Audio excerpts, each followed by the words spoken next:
Hello, everyone. My name is Emma Peter Doss. Can everyone close their eyes for a second and imagine yourself drawing a house? Imagine how this house would look like. Now open your eyes. Can everyone with a triangular roof on their house raise their hand? Well, congratulations to everyone raising their hand right now because you have been affected by the hidden curriculum. How, you may ask? Well, very little of us have actually seen a house with triangular roofs, yet many of us imagined it. I, personally, grew up watching many cartoons such as Peppa Pig. And of course, the iconic Peppa Pig house got stuck in my mind. And that's this only image that comes in mind when somebody says the words house. And that's the power of the hidden curriculum. Today, I'll share a story that most of you can relate to. I once had a teacher who assigned us to list the alphabet. I was weirded out by the request. Very innocently, I raised my hand to tell her that this is too easy for my age. She didn't take it well, and she insisted that I do the assigned work.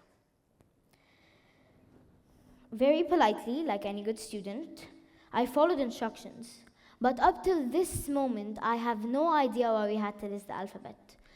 But that didn't bother me. What really worried me was that I genuinely believed that I had to follow instructions, even if I believed that they were wrong. I started investigating to find out that our presence in school is not just about interacting with the curriculum. It's about interacting with an invisible force, a hidden curriculum. Now, when you think of school, you probably think about subjects like math, science, or English.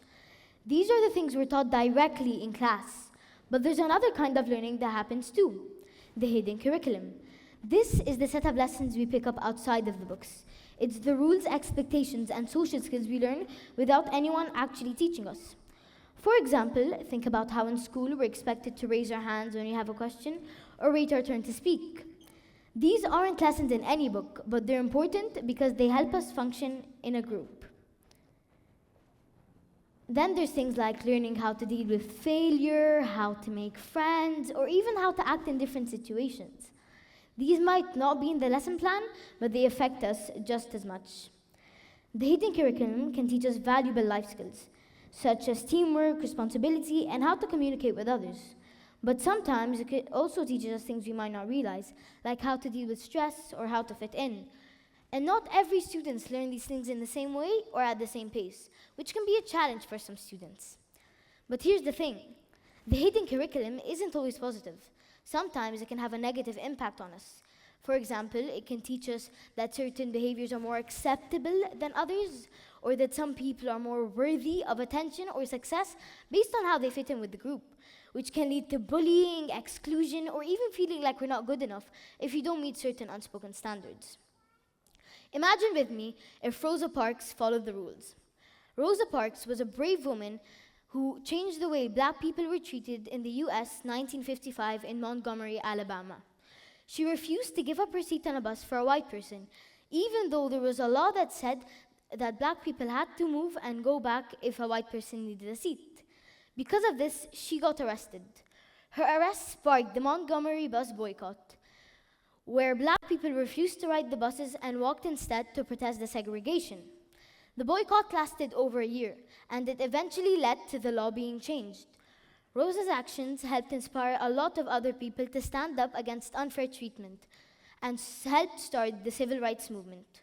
Rosa was not obedient. She did not follow the rules. She was not a victim to the hidden curriculum. Let's go back to 2025. Sometimes the hidden curriculum can also reinforce unhealthy competition, where students are encouraged to focus only on winning or being the best, instead of valuing collaboration or learning from mistakes. Take our PE classes, for example. Every football match we lost led the boys in our class to either go crazy or get mad from the players in the other team.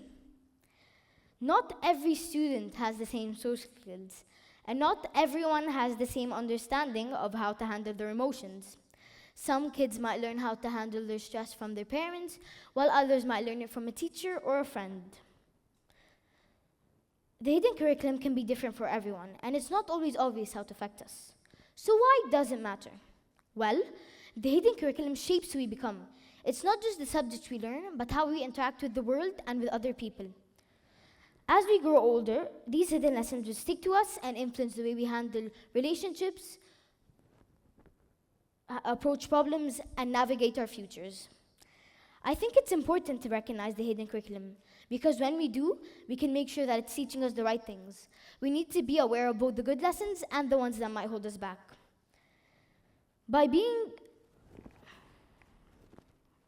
And we can also help others by making sure that they need the support they have to understand these lessons too. Going back to the example that I mentioned at the beginning of my speech today, I believe that this was the perfect moment for our teacher and us as students to benefit from the hidden curriculum. By being critical and having a discussion with our teacher on the purpose of the assignment and how it will help us.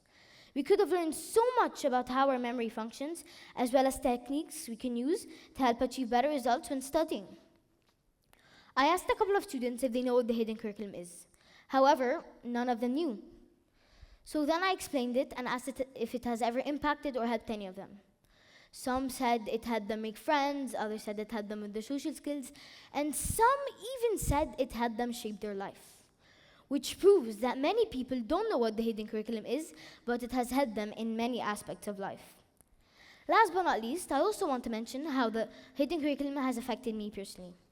I joined the school in year 4, and my social skills were horrible. I couldn't make friends easily, and my approach to problems wasn't the best. But over time, all these things changed, and I realized that the hidden curriculum has shaped who I am today. Now, I want to add just this question to you. Now, as we move forward, we have the chance to influence the hidden curriculum for the better.